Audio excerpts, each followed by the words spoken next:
কবরে আমাদেরকে যেতেই হবে, যেখানেই থাকেন কবরের প্রশ্ন আছে না নাই? অনেকে বলে হুজুর বিমান হামলায় মারা গিয়েছে, বিমান জ্বলে পুড়ে ছাই হয়ে গিয়েছে, তার কবর কোথায়? তার আত্মাটা যেখানে আছে ওই জায়গায় প্রশ্ন আছে না নাই? অনেকে বলে হুজুর সাগরের মধ্যে পড়ে মারা গিয়েছে, তিমি মাছ খেয়ে ফেলেছে, তার কোনো অস্তিত্ব নাই, কিন্তু তার রুহুটা আছে না নাই? প্রতিটা রুহু সংরক্ষণ করে কে? প্রত্যেকটা আত্মা আল্লাহর কাছে সংরক্ষিত থাকে। প্রতিটা রুহু, প্রতিটা মানুষ মালাকুল মাউতকে দেখতে পায়। আপনিও দেখবেন, আমিও দেখব। মুমিনদের কাছে এসে মালাকুল মাউত একজন যুবকের বেশে সাদা ধবধবে জুব্বা পরে সুগন্ধি মেখে মুমূর্ষু ব্যক্তির শিয়রে বসে বলে, ইয়া আইয়াতুহান নাফসুল মুতমাইন্নাহ, হে প্রশান্ত আত্মা, উখরুজি ইলা মাগফিরাতুল্লাহি ওয়া রিদওয়ানি, আল্লাহর ক্ষমা আর দয়ার দিকে বের হয়ে আসো। বলা মাত্রই মুমিনের আত্মাটা স্মুথলি বের হয়ে আসে। কাফান মিন আকফানিল জান্নাহ, হানুত মিন হানুতিল জান্নাহ, জান্নাত থেকে আনা সুগন্ধি কাফনের মধ্যে পেঁচিয়ে তিনি রূহটাকে নিয়ে ইল্লিনে চলে যায়। সরাসরি দেখে মালাকুল মাউতকে। আর যারা ইসলাম বিরোধী, কোরআন বিরোধী, তাদের সামনে এসে মালাকুল মাউত ত্রাস সৃষ্টি করে। আগে ধমক। হাইওয়েতে মাঝে মাঝে ডাকাতি হয় না? বাসগুলোর মধ্যে যখন ডাকাতি হয়, বাসে থাকে 50 জন, ডাকাত ঢুকে 5 জন, এই 5 জনের ভয়ে সবগুলো পেশাব করে দেয়।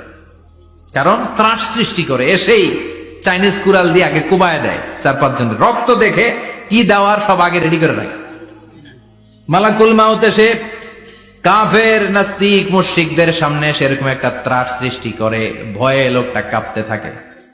ওর কাছে ভদ্র ভাষায় কথা বলে না, সুন্দর জামা পরে আসে না, কালো কুচকুচে চেহারা, ভয়ঙ্কর একটা রূপ নিয়ে, আকৃতি নিয়ে ইসলাম বিরোধীদের মাথার সামনে আসে, দুর্গন্ধযুক্ত চেহারার দেহ নিয়ে ধমক দিয়ে বলে, ও পাপাত্তা, ইয়া আইয়াতুহান নাফসুল খাবিসা উখরুজি ইলা গাদাবিল্লাহ, হে পাপাত্তা, আল্লাহর রাগ, ক্রোধ আর গজবের দিকে বের হয়ে আয়। মুমিনের আত্মা বলার সাথে সাথে যেমনি মুমিনের দেহ থেকে বের হয়ে জান্নাতি কাফনের ভেতরে ঢুকে, কাফেরদের আত্মাও কি এরকম তাড়াতাড়ি বেরোতে চায় নাকি? কাফেরদের আত্মা বেরোতে চায় না। ডানে দৌড়, বায়ে দৌড়, সামনে দৌড়, পেছনে দৌড়, আহা দৌড়াদৌড়ি করে। মালাকুল মাউত এটাকে টেনে হিচড়ে, একটা জীবিত ছাগলকে জবাই না করে তার চামড়া উল্টা দিকে টেনে হিচড়ে বের করলে ছাগলটা যত কষ্ট পায়, এর চেয়ে কমসে কম 70 গুণ বেশি কষ্ট দিয়ে কাফের মুশরিক আর গাদ্দারদের রূহ কবজ করা হয়। আল্লাহ এই পরিস্থিতি থেকে তুমি আমাদের বাঁচাও। মুমিনদের রূহ যেমনি কবজ হয়, ওইভাবে রূহ কবজের ব্যবস্থা করে দিও। ইমানের মৃত্যু নসিব করে দিও, শাহিদি মৃত্যু নসিব করে দিও। আমাকে শহীদ করে সেই মিছিলে শামিল করে নিও, যে মিছিলের নেতা মীর হামজা খোবায়েবে খাব্বাব,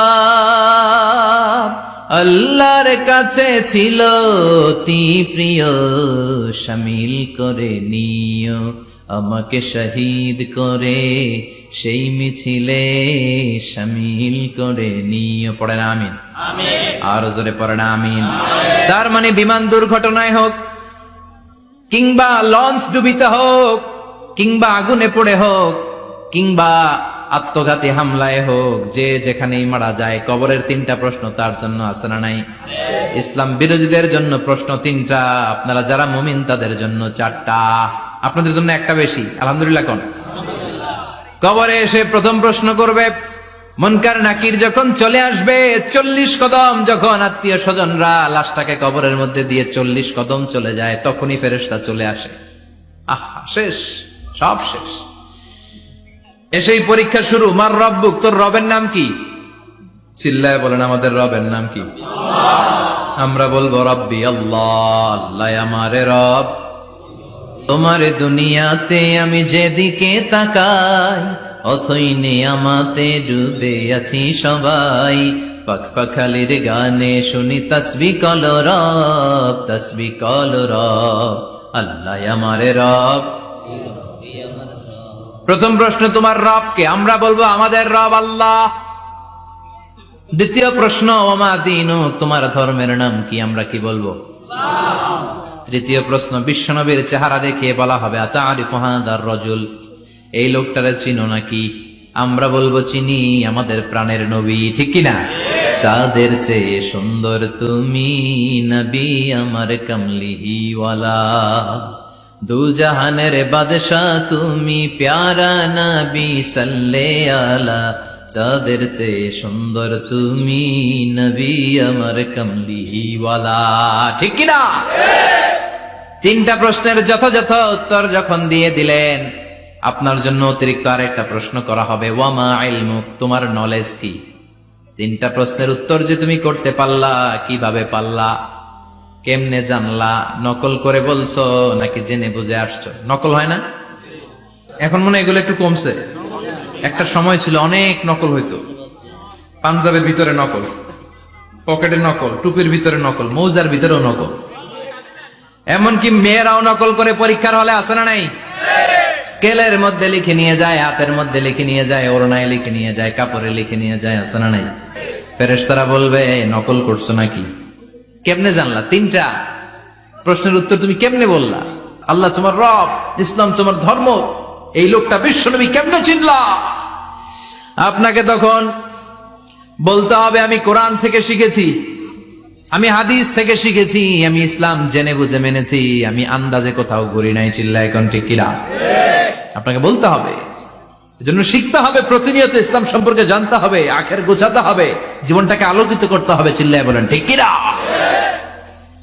চারটা প্রশ্নই যখন হয়ে গেল, ফেরেশতারা বলবে আহলান ওয়া সাহলান ওয়া মারহাবান বিক, খোশামদেদ, কংগ্রেচুলেশন, খোশামদেদ, কংগ্রেচুলেশন, সব প্রশ্নের উত্তর তুমি পেরেছো। ফায়ুফসাহু লাহু কবরুহু ৭০ যিরান, আপনার কবরটারে ৭০ হাত লম্বা করে দেয়া হবে। ওয়া ইফতাহু লাহু বাবুন ইলাল জান্নাহ, আপনার কবর থেকে জান্নাতের দিকে দরজা খুলে দেয়া হবে। ওয়া ইউলবাসু মিন লিবাসি আহলিল জান্নাহ, জান্নাতের দুইটা রেশমি কাপড়ের পোশাক এনে আপনারে পরিয়ে দেয়া হবে।